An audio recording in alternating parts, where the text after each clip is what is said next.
Hello and welcome to today's AIM Center webinar. We have a special joint webinar through the AIM Center and CETA. And today's presentation is being brought to us by Luis Perez. I'm going to go ahead and hand over the webinar introduction to Christine Fox, the Deputy Executive Director of CETA. Thank you, Cynthia. This is Christine Fox, and we are happy to be here today. CETA's partnership with the AIM Center is now several years going and continues to build and become stronger.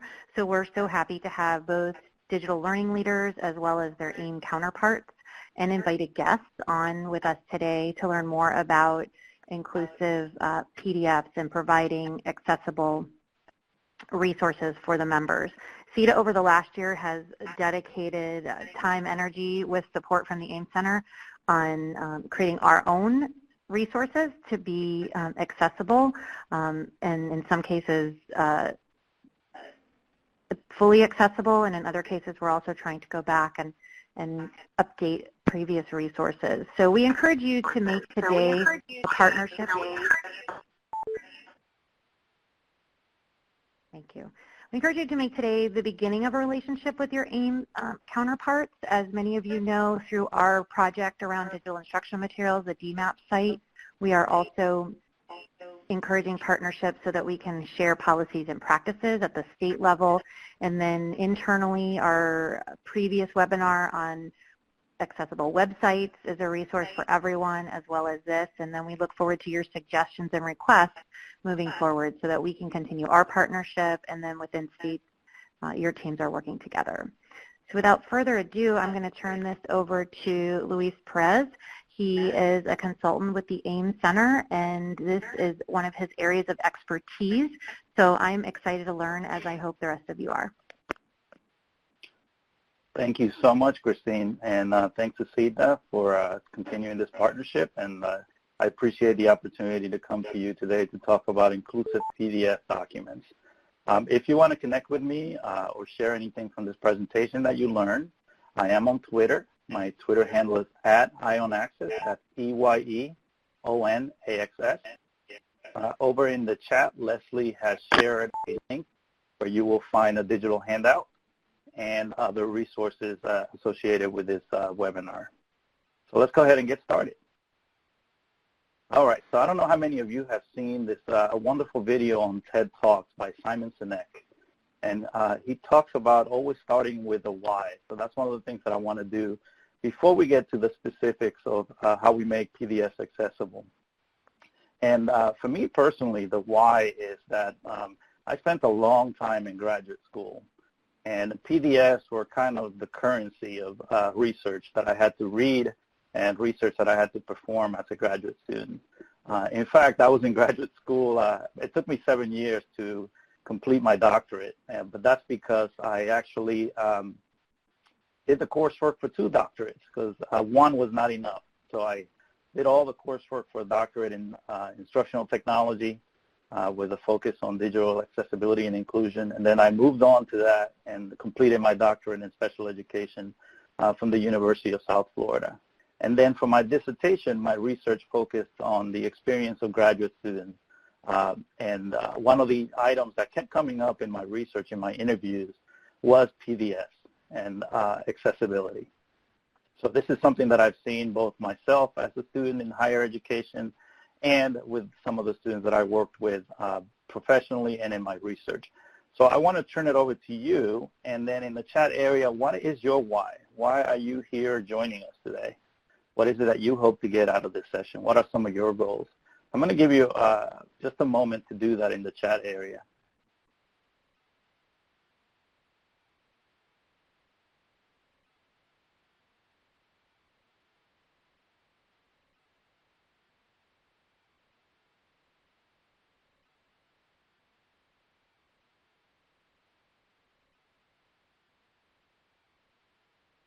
All right, so Dennis is working on website accessibility, and as part of that, you're probably sharing PDF documents.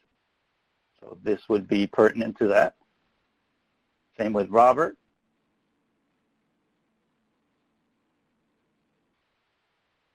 Scott, absolutely. I believe PDFs are a powerful communication tool, and you want to make sure they're as usable as possible. So that's a key word there, as usable as possible. Great. I love what you're sharing. Keep that those comments coming. And so feel free to use the chat area to not only ask questions, but also I will have a few prompts for you, but also connect with each other and learn more about the work that you do, and share some of your tips as well, because although I've done quite a bit with PDF accessibility, I'm sure some of you have your own experience that you bring to this area. So I would love for you to share that as well. All right, so here's one of the reasons for making PDFs accessible, and it has to do with the fact that you know, a large percentage of the population in the U.S. Is comprised of people with disabilities, and they need to be able to access information and access content, as was the case with me. I needed to access information often through PDFs in order to be able to complete my education, and so that I would be able to be successful in school. So this is one of the figures that I found.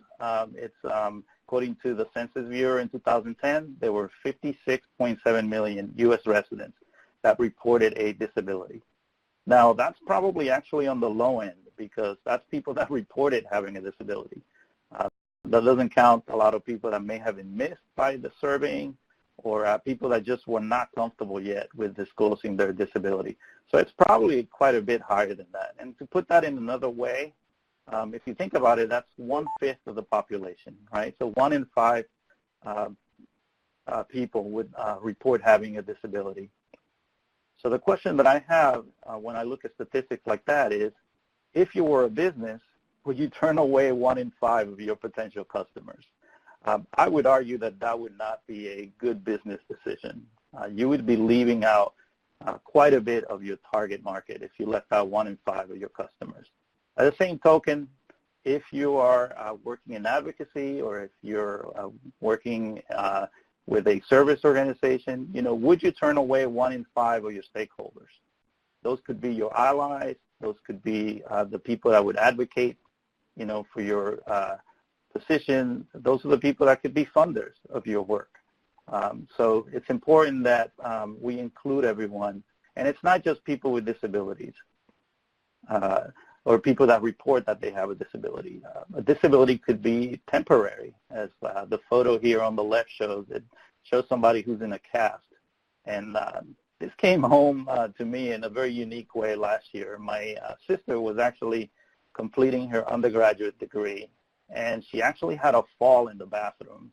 And as she fell, she tried to reach up to catch her fall, and she actually tore a tendon in her wrist just a few weeks before she was supposed to take a major exam. And so in that situation, it was a dominant hand that was hurt. And so she had to learn how to get around and how to do things for her schoolwork with her other hand, and that was kind of difficult. So you don't necessarily have to have an identified disability. You could just have a temporary injury or an illness. That means that you need some accessibility support. And then over on the right, aging is another major factor. You know, I saw statistics somewhere, I think it was from the UN, that close to half of people over the age of 60 have some type of disability as a result of aging. That could be that, you know, your vision is not as sharp as it used to be. It may be more difficult to hear, or your dexterity may be impacted as well. And then finally, there's situational conditions, right, that could impact on the need for accessibility. When it comes to PDFs, one of the great things is that we can now take our tablets and our smartphones, and we can go just about anywhere to access information, including PDFs. But when we're outside, the lighting may not always be optimal. It may be too bright. There may be glare. And so that's a situation where it's the environment that's causing that situation where we need some extra accessibility support. And that could be just inverting the colors so that the text is easier to read. So, it basically means that we need to consider a wide range of factors when we think about accessibility. And when you make things inclusive, you really increase your reach beyond just people with disabilities to those people that may have a temporary situation that requires them to have additional support. So is there anything that left out that you can think of, where accessibility is important? So go ahead and share that in the chat room. I'm going to give you a moment to do that. Or if you want to share some of your own experiences where you've experienced, the need for accessibility outside of just having a disability.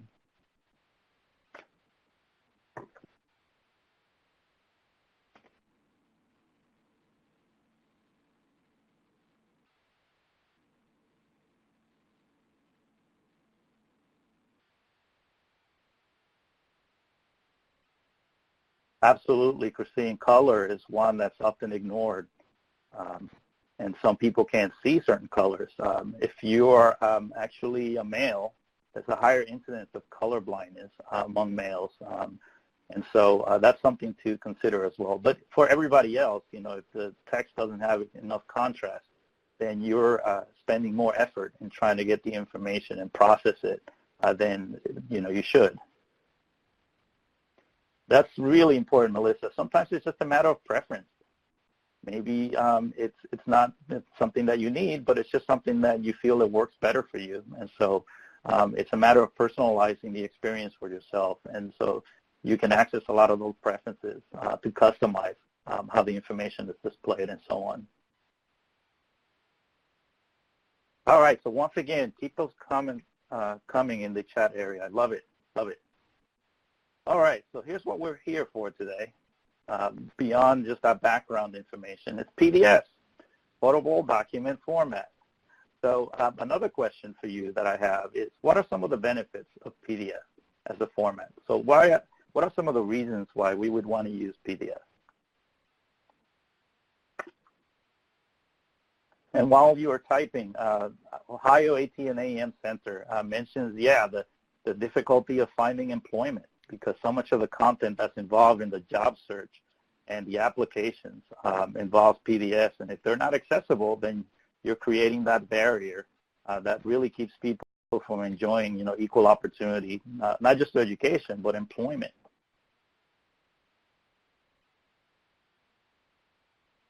So there are some nice comments coming through. Yes, PDF readers are often free. So Adobe Acrobat Reader, you can download that for free. John says platform agnostic, so you can access it whether you're on Windows or on the Mac or even Linux. There's generally readers for all of these platforms. Security could be a concern. Maybe there's sensitive information you don't want people to be able to copy. You can lock down some of that information in PDFs. Display and layout is consistent. So once you create a PDF and you put it out there in the world, you can be sure that the layout's going to be consistent regardless of the player that people are using to access that. Excellent. Well, great comments, everybody. And just to summarize, I think you've mentioned all of these benefits already, but PDF has been a standard for quite some time, since 2008. So as someone mentioned, I'll see if I can find the name real quick.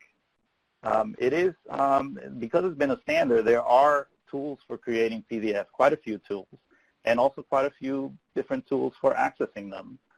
In fact, most of the major productivity suites provide you with an option for exporting a document into the PDF format. So it's something that is fairly easy to create. So the next thing we want to do is take it to the next level, take it to 11, if you will, and make sure that when we do create those PDFs, they're accessible.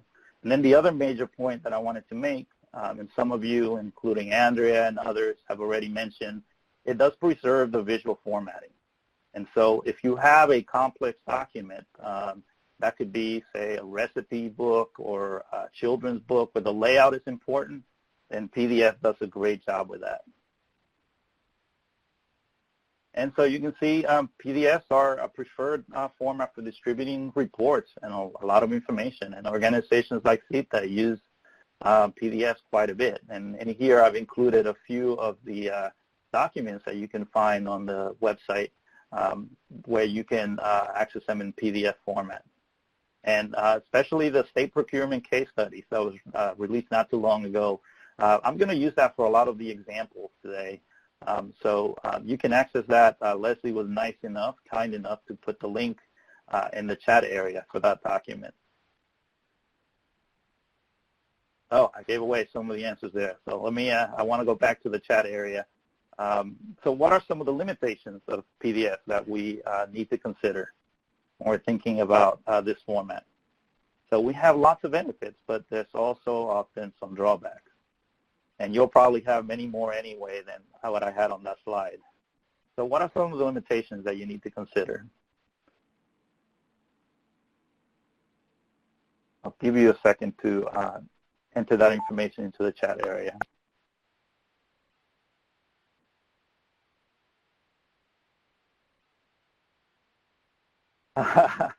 Scott, that is a great point, right? Because it's so easy to create, it is really easy as well to create, PDFs that are not as accessible. So the ease of use sometimes kind of, it's a double-edged sword, if you will. Viewing on a small device, and something that I did not tell you at the beginning of this webinar is that I'm actually a person with a disability myself. I'm visually impaired, and I have a significant reduction in my visual field. I have less than 7 degrees of central vision, and in addition to that, I have difficulty with light. So either lighting that is too bright or too dark is difficult for me. Changes in lighting are difficult for me, and then certain colors, I can't tell them apart. So it makes for a lot of fun when it comes time to getting dressed for a really nice party, because my girlfriend and I, we usually have an argument whether things are blue or black or brown, because I can't tell those shades. But most of the time I end up getting dressed just fine. Can't go wrong with some of those dark colors. But again, those are some of the things to consider is if you're accessing on a mobile device, which is where I prefer to consume information, then when you zoom in on some of the PDF content, it can degrade very quickly. So viewing on a small screen, it can be difficult to navigate. Let's see. Editing the content, Regina says, so if you need to go back and edit that document, right? Most of the editing work is going to involve Adobe Acrobat. There's a number of versions of that program. And so unfortunately, Adobe has moved to a subscription model. So now you have to pay on a monthly basis for that kind of software. So a number of issues. I'm just going to summarize them really quick. These are the two that kind of pop out to me. The first is the difficulty with consuming on mobile devices, which somebody mentioned already. And then support on some platforms sometimes can be uneven. And this one hits me really hard because I'm primarily a Mac user. And on the Mac, I use Preview to, read PDFs. And while I can access all of the text that's in the PDF, I lose out on a lot of the navigation because Preview doesn't, it doesn't basically allow me to navigate by headings. And so that's an important component of accessibility that I miss out on. So lots of great comments in the chat area. Thanks, everybody, for sharing that. All right, so, one thing we can do to kind of account for those limitations of PDFs is we can provide alternatives. And, that's in keeping with the general philosophy of universal design for learning, is that no one single format is going to be, perfect. And so the best thing we can do is sort of provide alternatives so that people can select the format that works best for them. And on the Seed.That website, you'll see that there's an HTML option. It doesn't have all of the content, but it does give you sort of a short introduction so that you can determine for yourself whether that resource is the one that you want or the one that you need for what you're trying to accomplish. And then you have the option of downloading the PDF. So I would say as a best practice, if you can, try to provide those alternatives. The reason why I selected HTML has been around for a long time. It's really robust, and it has really good support for assistive technologies when you follow best practices. So if you can, provide at least some of the content in HTML and then as well as PDF. So that's one way that we can kind of, get around some of the limitations of the format. All right, so there's another issue. Not all PDFs are the same. So I'm going to use an analogy, and hopefully it will work. When you think about PDFs, probably the ones that a lot of people think about are those that are scanned in, and they're scanned in as an image, meaning that there's no optical character recognition or OCR performed on it. And I liken that to giving somebody the newspaper, and just the newspaper has a set of blank pages on it. So you can't actually read what's in the newspaper to get the day's news. Or you give somebody, a book, and when they open the book, it's just blank pages. So that's basically what happens with a PDF when it's scanned in as images, but it doesn't have the optical character recognition. And if you want to learn more, Leslie just put in a link in the chat area so that you can learn what OCR or optical character recognition is. Now, we can go, like the next step up is when we scan that document, usually we can check a box in the software and we can perform that OCR. And to me, that's almost like, and I'm going to date myself here, that's like a cassette or a cassingle if you were lucky enough to experience some of those. But the reason why I say it's like a cassette is because all of the information is there, right? You can go to any point in that cassette, but it's kind of difficult to access, the exact point that you want to find in the information. While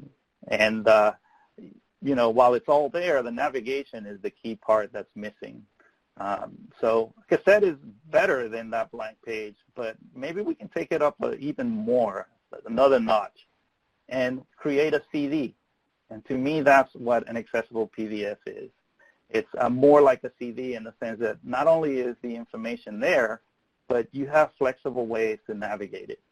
And so if I want to go on a CD to track 5, because that's where the song that I like is, I can usually, find an option to get there, whether it's pressing a button if you have an old CD player, or using your remote, or if it's a software player, you can usually choose a track from a menu. So a PDF that's accessible and it has those tags, which we're going to talk about in just a second, is very similar to a CD in the sense that it has not just the information, but a way to navigate it and to find it. So tags, I just mentioned, accessible PDF is a tag PDF. So what are tags? They're basically the behind-the-scenes structure that provides a strong foundation for accessibility. So if you're building a house, you've got to start with a strong foundation. You've got to start with a strong frame. And then it's up to you how you make the house look, the colors that you choose, the texture of the walls and so on, the landscaping. All of those things, when we look at PDFs, that's the styling information, right? That's how we make it look. But underneath that styling, it has to work, right? It has to have a solid structure so that we can navigate the document. We can go to specific points, just like CD, and so on. So tags, they're behind the scenes. They do a lot of the heavy lifting in terms of accessibility. But again, you can change that with styling to make it look the way that you intend it to. So here's an example of what I mean by that behind-the-scenes structure. Here's a page from the case studies document that we mentioned earlier. And it has a picture on there.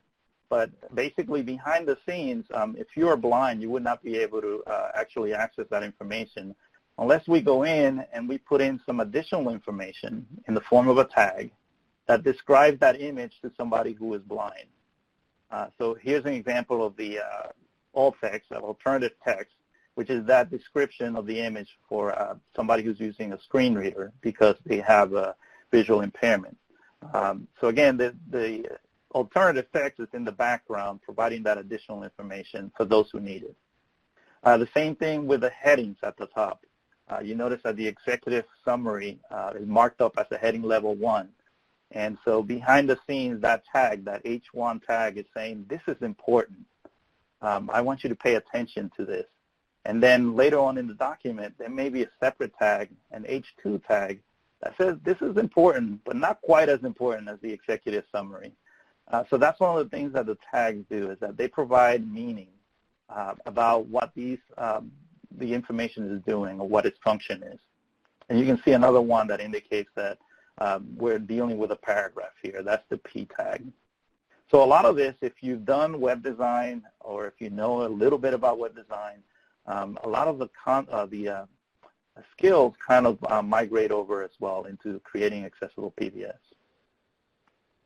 So here's one of the key points that I want to make is that a lot of PDF accessibility is invisible. It will not impact your design, because I know that's one of the concerns that people have, is that sometimes when you try to make something accessible, it's going to somehow impact your ability to make it visually appealing and engaging. And that is not the case. We can do both. We can create something that's accessible, and again, if I go back to the house analogy, we can have a strong foundation, and then we can customize that foundation using the styling to make it look good for everybody. So here are some examples of some of those best practices that I'm going to talk about, and then I'm going to give you a chance to share some of the ones that you've learned about. So the first best practice is providing alternative text for images.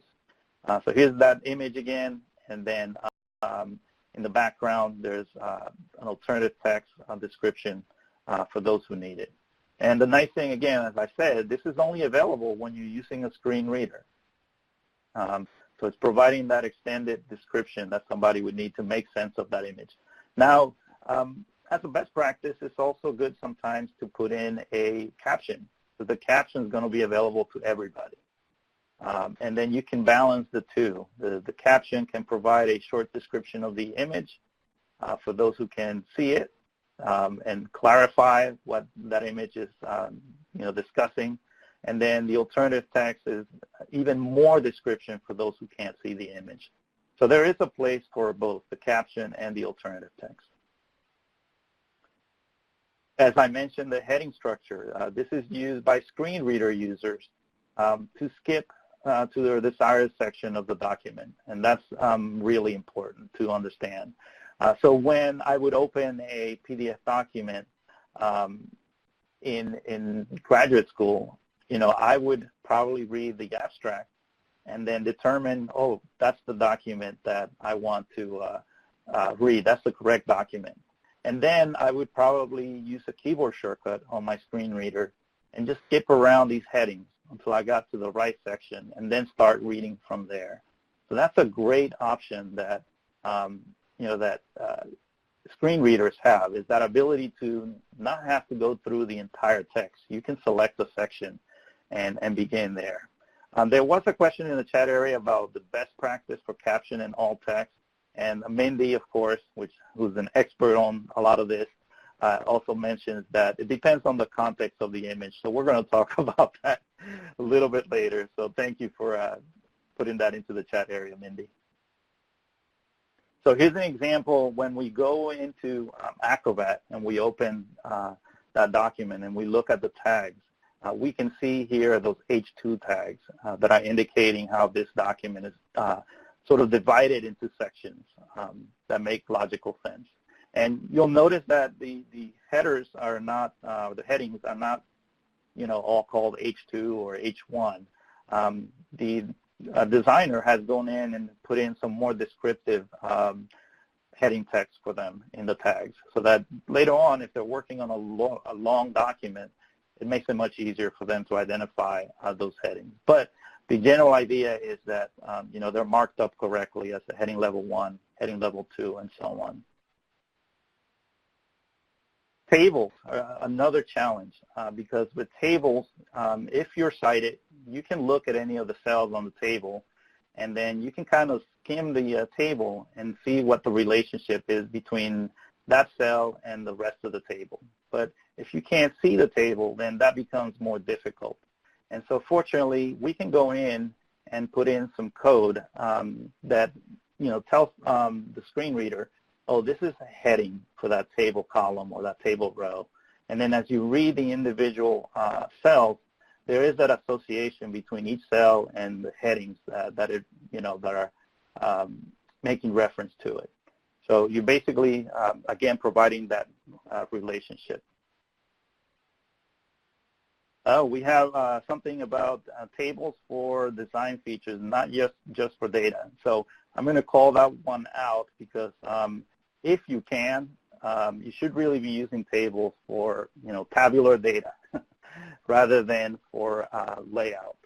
There's other options we can use for layout that are much better than using the table. So tables really is for tabular data, like the example that we have here on the screen. All right, so before we we've been talking about the why, right, and why this is important. And we've been talking about the what, some of the things that we can do. So we're going to move into the how do I get started, how do I do it. But before I do that, I want to show you a quick screen reader demo that I recorded for you. So let me bring that out into the presentation area here and get it set up. And then just like a talk show person, guest, I'm going to set up the clip first. So in the clip, I'm using the NVDA screen reader. NVDA stands for Non-Visual Desktop Access. And it's a free screen reader that you can install on Windows. And it's great because it allows you to do testing without having to pay the super expensive license of some of the commercial screen readers. And it does a great job of supporting a lot of the standards. Not perfect by any means, but considering that it's free, it's a great tool to have in your toolkit for doing testing. So in here, I want to show you the three things that we talked about and how they are presented by the screen reader. First, the image. Then we're going to look at the headings, and you're going to see that I'm going to bring up a list of the headings so that I can navigate it using a list. And then lastly, I'm going to show you the table and how that works with the screen reader. So hopefully this will work for you all. You'll be able to hear it. If not, then I'm going to keep an eye in the chat area. Just let me know if you can't hear it. Graphic. Page 4 group of children at coding class. They are sitting by the desk and using laptops. Their female teacher standing beside desk, holding digital tablet and asking question and children raising hands to answer. Elements list dialog. Tree view. Headings radio button checked Alt+H. Tree view. October 2007 challenges and considerations expanded 36 of 47 level 0. Level 1 leadership expanded 1 of 4. Level 2 leveraging state RFP 1 of 4. Collaboration 2 of 4 level 2. Decision makers 3 of 4 level 2.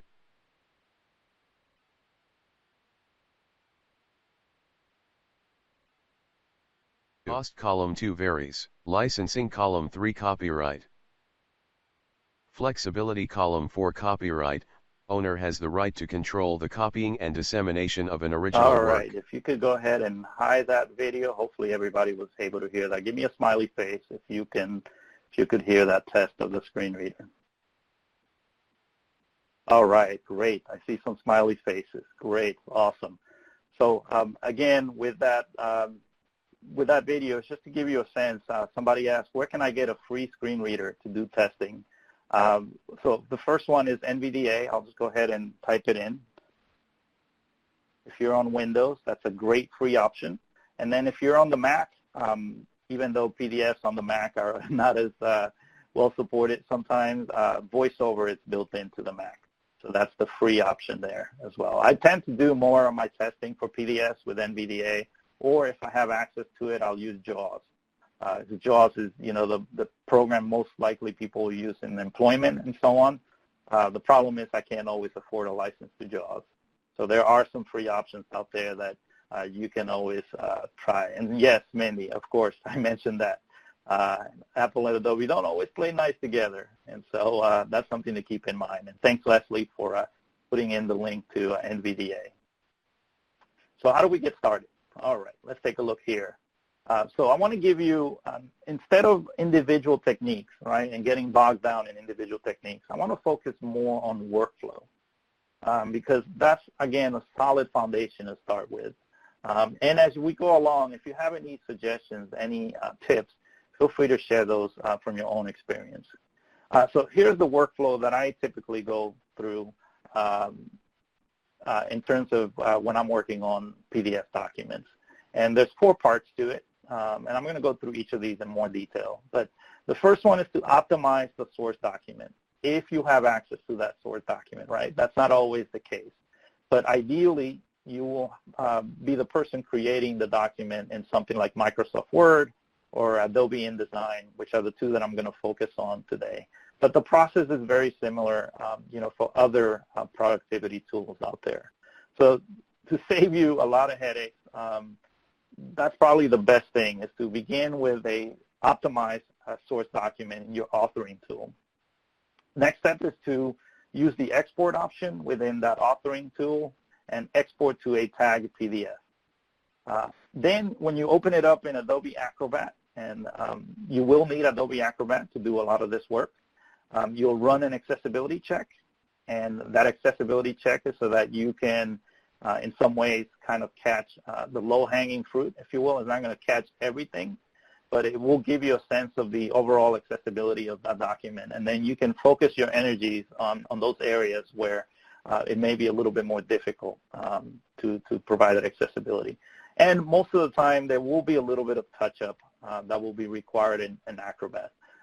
So this is basically my workflow for your typical PDF that's just providing information. So, there are other PDFs. There are PDFs that have forms in them. That's kind of beyond the scope of this webinar. We could definitely address that in a separate webinar. But just most of the PDFs out there are going to be ones where you just want to provide a report, or you want people to just access and read the information. Before I go on, somebody had a question. What's the difference between NVDA and Acrobat Read Out Loud? So the Acrobat Read Out Loud is built into the reader, and it kind of gives you an approximation of what a screen reader would do. But I tend to focus primarily on using a full-feature screen reader like NVDA. That's used, not only for reading PDFs, but for doing everything else on the operating system, because that's most likely what the people that access your PDF who have a disability are going to be using. So there's a lot that you can do with, as Dennis there, or the AM Center said, there's a lot more feature-rich. There's a lot more features you can find within NVDA for navigation and the like. Than the Read Out Loud, the built-in Read Out Loud feature. All right, so let's take a look at some of the steps in our workflow here. I'm going to start with Microsoft Word, since that's probably the most commonly used tool to create accessible PDFs. So the first step, we want to make sure that our images have description, right, alternative text. And in Microsoft Word, you can just right-click on the image. I'm sure there's other ways. There's a keyboard shortcut, and you can also access these options from the ribbon. But you will right-click on the image and then choose Format Picture. And then you will find I believe it's the Layout option, which is the third one from the left. And then there you will find the option for alt text. And what's important here is to put it in where it says Description. Not where it says title. And I forget now why you don't want to put it in the title. I believe that's just going to show you a tooltip on top of the image. But what you want to do is put it in the description field. That's the way that I've always done it. And that's how it's recommended in most places, is to put it in the description field. You can do the same thing in InDesign. You will go, you'll select the image, then go up to the menus and choose Object Export Options. And then there's an alt text tab, and then what you want to do is select Custom for the alt text source, and then put in the description that you want that image to have. So either way, depending on which program you're using, whether it's Microsoft Word or Adobe InDesign, you can go in and put in descriptive text for the image. All right, so the question that probably a lot of you have, and most people have when they get started with images in PDFs. What makes good alt text or alternative text? So let's go through just a quick exercise here. I have an image here. Well, before I do that, let me give you some resources, and then I have a quick activity for you. So WebAIM, this is a web design consultancy or web accessibility consultancy, and the The link is in the chat area. They have quite a few resources related to PDFs, and I really like the section that they have on alternative text, so I encourage you to check that out. But just to kind of keep things simple, when I'm working with educators, I like to focus on the 3 C's to begin with. The first one is that the alternative text is supposed to be concise. And I was going to say, and Mindy will appreciate this, being the social media expert that she is, I was going to recommend a tweet should be about the right length for an image description. But then Twitter went and increased that to 280, right? So, but think about the old limit, which is about 140 characters. That's really what I would focus on. So it's supposed to be something that's concise because you don't want to disrupt the flow as people are reading the content. The other one, the other C, the second C, is that you should be focusing on what is the main idea or concept that this image represents, rather than the kind of describing its exact appearance. And so really you're focusing on what is the idea or the information that you want people to take away from this image. And then if the image performs a function, then what is the function of this image? Sometimes it might be a link. And so the alternative text would be, when you click on this link, what's going to happen? So what is this image doing? So again, the 2 key questions: what information is this image providing, and what does this image do? And that will get you, for the most part, to focus on content rather than presentation. And then the last of the 3 C's, contextual. So you need to consider the context in which that image is presented. And I think Mindy already mentioned that earlier, but it's really important to highlight. So the image doesn't exist by itself, right? It's usually surrounded by some text, and we need to take that into consideration. So as I said, I wanted to kind of give you a chance to try this out. So what would you provide as the alt text for this image? I'll give you a moment to try that in the chat area.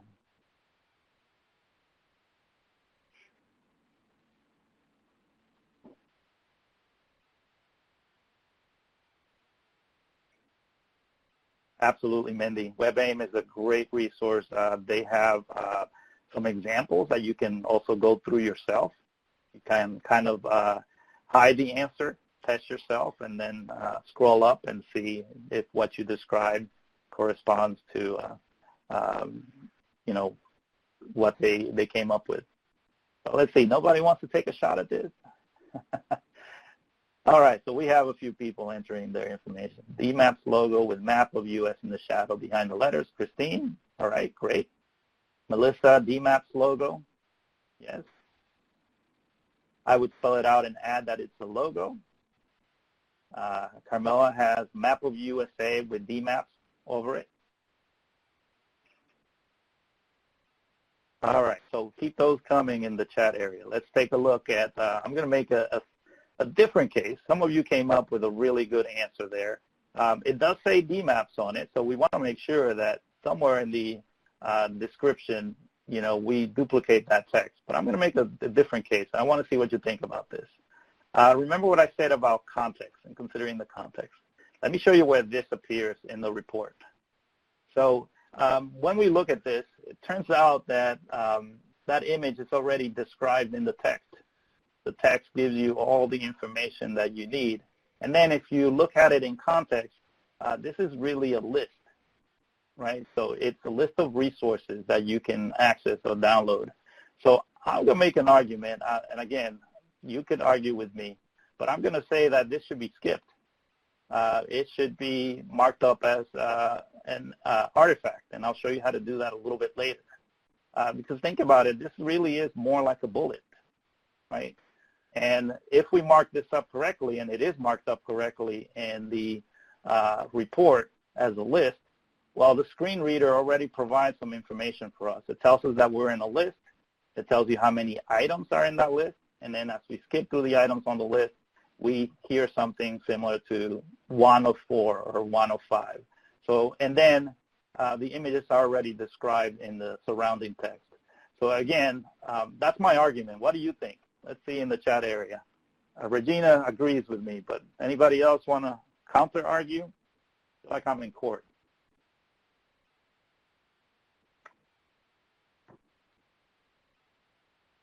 All right. Apparently, I made my argument really well.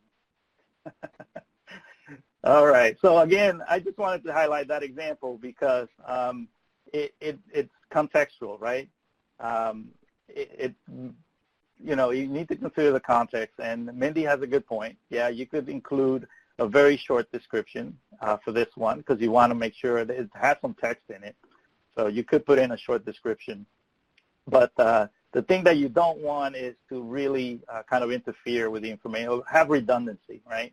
If you're repeating the same information, that gets old really quick when you hear the same thing repeated twice. Trust me, I'm a screen reader user. So the more concise things are, the better. All right, so of course, there are more complex images, right? There are going to be diagrams. There are going to be maps, especially if your content focuses on STEM. There's going to be complex images. So there is a place that has great resources for you to check out, the Diagram Center and their image description guidelines, a great learning tool. Actually, all of the tools and resources available on the Diagram Center are amazing for learning about image description, especially as it gets more advanced. So I would highly recommend checking that out. And we have a link in the chat area for you to do just that. All right, so images. So that's the first technique that I want to focus on. The second one that's really important is the heading.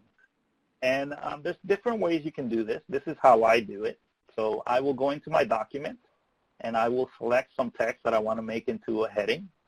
And then I will go up to the ribbon in Microsoft Word, and I will first go ahead and format my heading the way that I want it to appear in the PDF.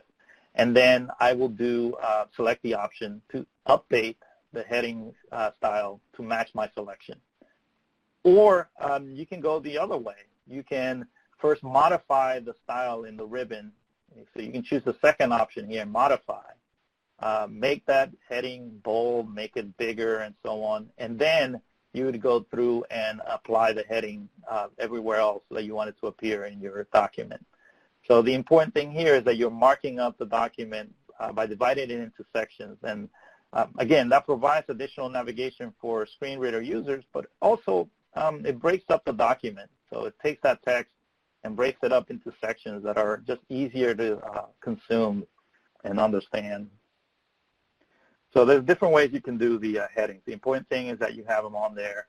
And then the next thing that's really important is that you don't skip heading levels and that you have them sort of follow a hierarchy. So, you know, let's say for the executive summary, we would have that as a heading level 1 because, you know, that's starting that section. It's the most important information is going to be there. But then as we go down the hierarchy, if we want to indicate that something is a subsection, we would want to mark that as a heading level 2. And then even more deeper into the hierarchy, if there's a subsection or a section of that subsection, we want to make sure we follow that order. So basically, we're creating an outline of the document, and we want to follow those rules where we're not skipping from a heading level 1 to a heading level 3. And a lot of times people do that because, you know, the heading level 3 may have an appearance that they're after. But again, we want to think about structure rather than presentation.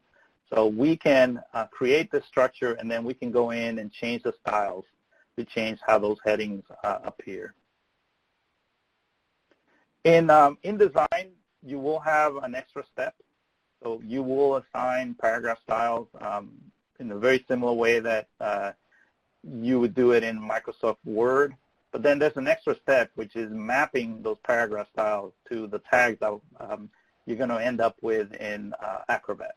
So basically, to do that, you will click on, there's a little menu in the paragraph styles pane, and then from there, you'll choose Edit All Export Tags.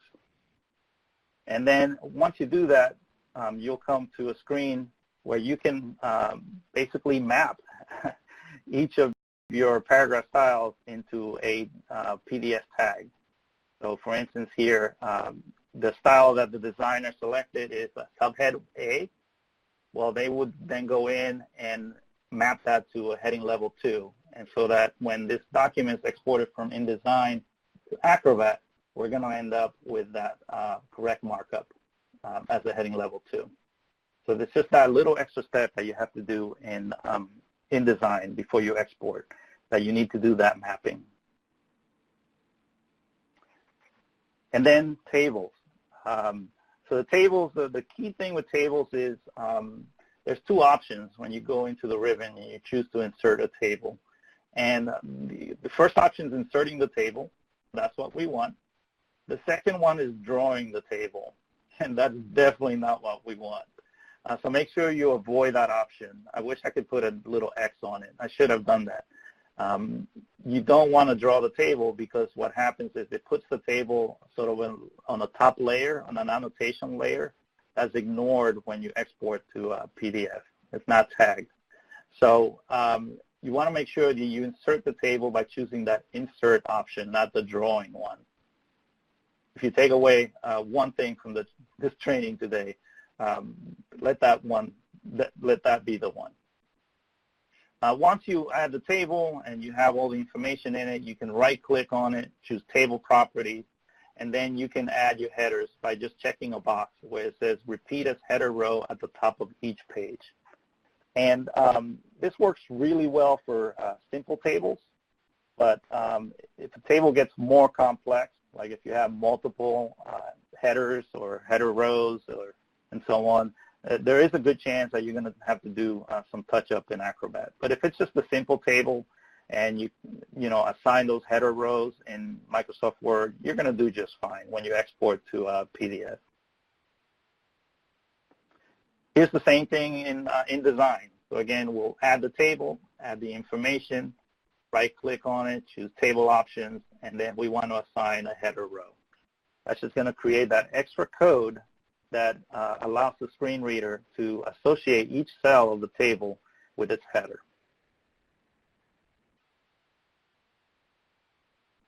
And then one last thing this is just for the InDesign crowd out there. In InDesign, there's an Articles feature, and this allows you to specify the reading order. And it's really easy to use.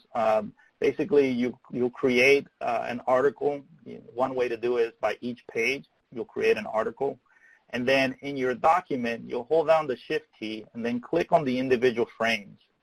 And the order in which you click on those individual frames is going to determine the reading order. And then you would just drag them into the article that you've created.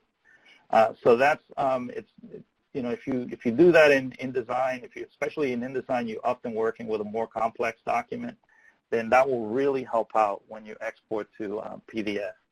Because reading order is one of the things that is really difficult to get right. So the more you can do, again, as always, this is the best practice. The more you can do in the source document, the better off you will be. So take a look at, somebody mentioned lynda.com.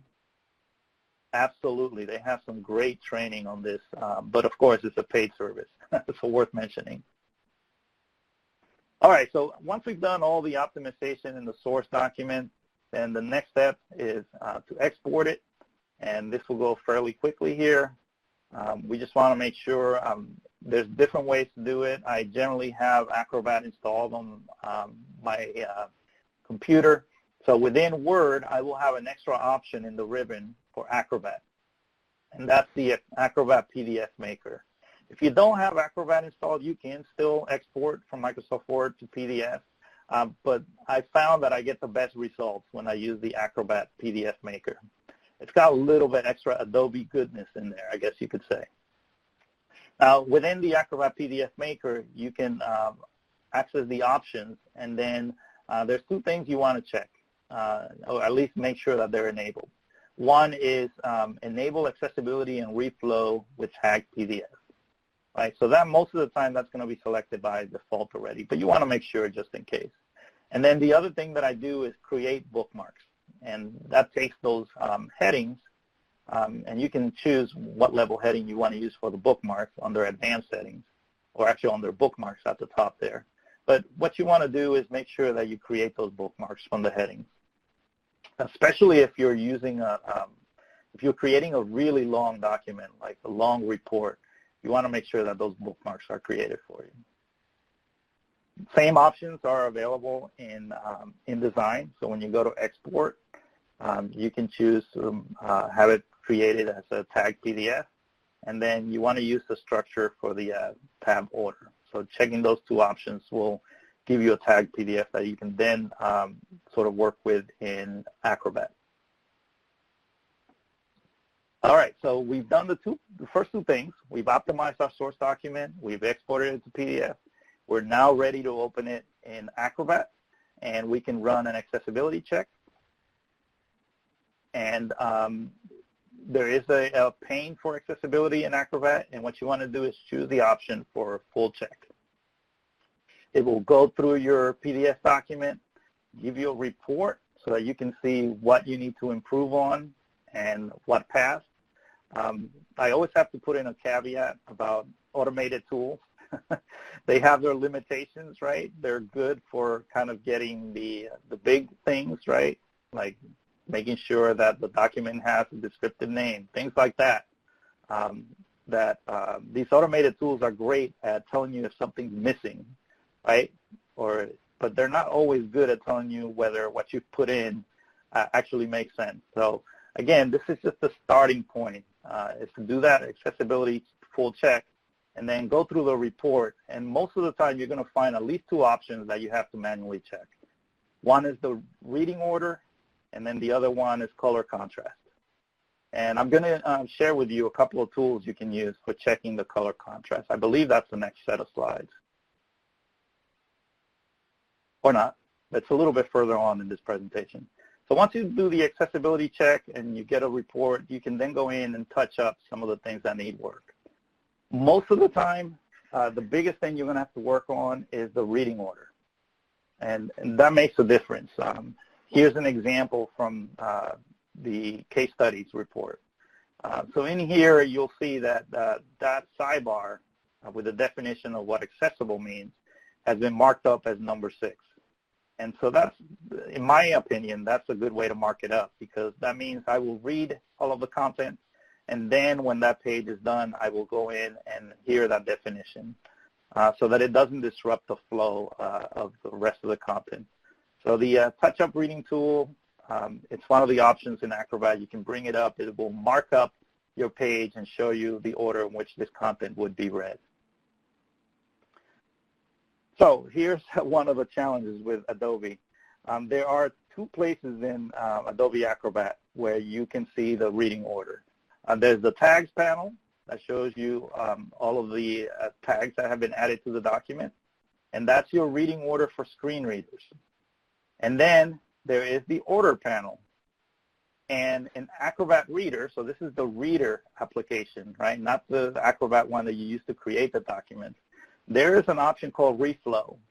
And what Reflow does is it takes all of the content and the sidebars and so on, and it places them into a single column. And that can be helpful for people with low vision. They can go in, they can make the text bigger and so on. But you know, it doesn't always work for me, at least I found. So generally, my recommendation is to focus on the order in the tags panel. One of the issues with Adobe Acrobat is that they don't stay in sync. So sometimes you will make a change in the order panel, and then you'll go back to your tags panel, and things will have moved around in a way that you didn't intend it. So here's my rationale for focusing on the tags panel. I want to see if you agree with me. Is that if you change the order for the content in the Reflow feature in Acrobat Reader, if the person has low vision, they may have other tools, other options that they can use, other strategies. But I think when the order is messed up in the tags panel and you're relying on the screen reader, there's not that much more that you can do. This just has to work with a screen reader, or else the information will be really difficult for you to access. So that's why I prioritize the tags panel first. If I can get it right there, then I will try to make it so that they both match. But if there's a small discrepancy, I won't worry about it. I just want to make sure that the tags panel makes sense. Now, I mentioned another thing you may need to do is bring up the touch-up reading order tool, and then there may be some images where they just need to be marked up as artifacts. That's how Acrobat defines an image that's going to be skipped by a screen reader. So that's something you can do here in Acrobat once you've gone through the whole process. And then also checking out the color contrast. Let me give you a couple of tools. The links are in the chat area. The first one is the Color Contrast Analyzer, or CCA, by the Pacello Group. And this gives you a couple of pickers that you can use, one to pick out the foreground color, and then the other one to compare it against the background. And so you'll often find that the default styles in Microsoft Word for links don't have sufficient contrast. So for instance, for your handout, I had to go in and add a little bit of contrast so that I could pass the color contrast check. So that's something to be aware of. And then WebAIM, if you prefer more of a web-based tool, they also have a color contrast checker. Works in a very similar way. You can put in the foreground color, background color, and then what you're looking for is this contrast ratio over on the right. And typically that has to be 4.5 to 1 or 3 to 1 for larger text. And you get a readout here that shows you whether it would pass or not against the web content guidelines. All right, so let me pause there and see if there are any questions so far. Leslie just shared a great link to InDesign for those of you that are interested in learning more about it, and especially the accessibility options. Let's see if there are any questions that I missed so far before I finish up here and leave some time for you to do some questions. Ohio AT and Inc. You have a question about headers. So go ahead and just type that in. I'll mull it over. Question to save Ohio some time. They had the question, wondering if there was a limit on the number of headings? This is Cynthia, by the way. I don't think you're going to reach. Yeah, I don't think you're going to reach that limit. I mean, as far as I know, there isn't. So I generally, I'm having a hard time understanding the questions. Are you meaning about heading level or the number of headings? Because in terms of heading levels, it's up to heading level 6. I rarely go below heading level 3. For me, if I go below like heading level 3, that means things are just getting too complex, and maybe I can simplify it a little bit. So the tags go from H1, heading level 1, all the way down to H6, heading level 6. But most of the documents that I work on generally, don't go below heading level 3. Exactly, Mandy. That's what I meant. You just said it more eloquently than I did. If you have that many heading levels, that document is probably going to have other issues related to cognitive load. Let's see. Thanks, Mindy. Just differently, right? We're practice UDL, so we're providing you with options. If the one that I explained didn't work, Mindy's will. How do we make a map compliant, Dennis? Well, we would need another hour. No, I'm just kidding. No, I would say if you go to the Diagram Center, they have information there on things like maps, like diagrams, because those are really rich pieces of information. And in general, with something like a map, you'll start general, and then you'll become more specific in the description. So you'll begin by kind of giving the person a general overview of what the map is trying to convey. And then it really depends on the map. The map may have call-out images within it. It may have different things that are called out. So once you give a general overview of the map, you may need to include more specific information about the call-outs and so on. A lot of times you'll include those call-outs as a list within the description. So again, I just don't have enough time to cover that in detail, but if you go to the Diagram Center, they have some guidelines that will help you with things like maps and diagrams and so on. But good question, Ben. All right, so let me just finish up. So once I've done the check in Acrobat and I've touched up the reading order, there's a few things that will always get flagged by the accessibility check. So I will run it one more time just to make sure I've gotten everything fixed. But a couple of things that you want to think about. Metadata. So metadata is just a good practice, a best practice. You want to go into the document properties, and you want to make sure that you add a descriptive title, information about the author, the subject, any keywords. That's just a good practice that we do for websites, and it's also one that we should do for PDF documents. It just makes for better searchability, better usability, if you will, as well, because it helps us determine whether we're on the right document or not. Likewise, within the document properties, there's an advanced tab, and this will come into play if you're doing PDF in another language. Like I create PDFs in Spanish because that's my native language. And what you want to do is make sure you specify the default language for the document. This is going to help those screen readers select the correct voice and the correct pronunciation rules and everything. It's actually quite funny when you don't select the right language and then turn on the screen reader and have it read, have it read the English with a Spanish accent. But we don't want to do that for our end users, right? The people that are going to consume the PDF. So let's make sure we go in and we specify that language for the document in the properties. And lastly, I also like to change the default view from the file name to the document title. And that's also going to help the screen reader because our file names sometimes may not be that descriptive.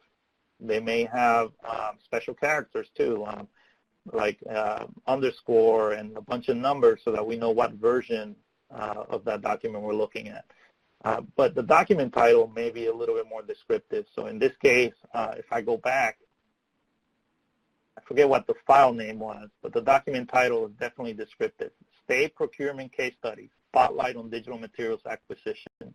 So that's what I would want to be read first when somebody opens the document with a screen reader, rather than the file name, which may have the date and so on. Catherine does not like her tables being taken from her. I'm sorry, Catherine. But we can still use them for tabular data. So there's that. All right, so let's see. We have just a few minutes left from our time together, but I want to see if you have any questions that either myself or my, I don't know, my fellow casties that are in the chat area have been answering a few of them, so I appreciate that.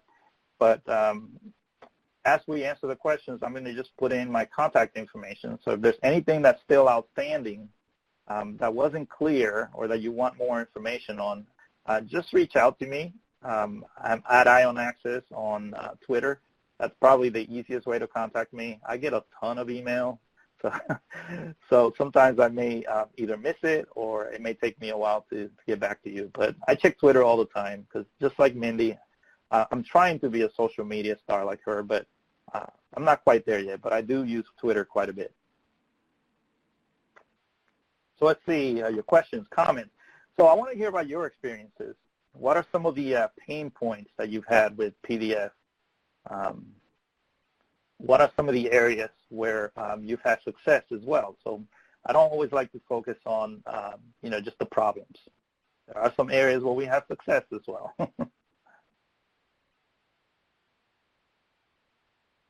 So I don't know what your first name is, but it's showing up as M. Hogan. So if I think if you can focus on that, you know, the accessibility within Word, you will knock out two birds with one shot. And I hate that metaphor because I'm a pacifist. But anyway, if you can focus on getting them to make those Word documents accessible, you know, basically you'll be doing a lot of the work of creating accessible PDFs. So I would say focus as a first step on having them understand styles and how styles work and headings. So it's a good first step, creating that semantic structure, that meaning structure, and then just kind of having them understand that, you know, the headings are there for the accessibility, but using styles, you can customize them. So you're not locked into a certain look for the headings. And sometimes that can kind of be a way to open up that conversation. Could you treat the call-out boxes like images? Regina has a question about the call-out boxes. I wouldn't do that. I would limit the